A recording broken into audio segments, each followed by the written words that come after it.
How to buy Instagram verification. Hi everyone, welcome back to our channel. In today's video I'll guide you on how you can buy Instagram verification, so just make sure to watch the video till the very end. If you want to buy Instagram verification, so let's say that you've been seeing all the services that is claiming that they can verify the account for you.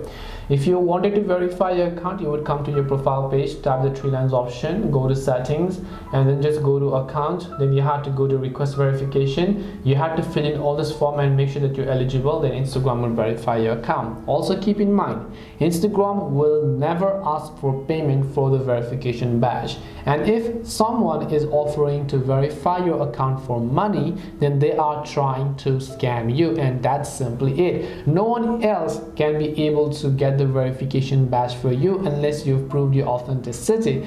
Unlike Telegram, where if you have a premium option, then you will be able to get the verification badge. And with Twitter as well, with the recent Twitter Blue feature, you will be able to get the Twitter verification or the blue badge. But on Instagram and Facebook, that's not how they work. Meta is different, and they will not let you verify unless you are a person of authenticity, just in order to avoid confusion. The whole point of verification is to just confirm that this is actually an official account of a celebrity or a public figure or a brand, a business, and not some other people or fake profiles that is trying to scam you. So that's simply the truth of this video. Hope this video helped you understand this question. If you have got any more questions, then feel free to leave them down. Thank you very much for watching till the end, and see you soon in the next video.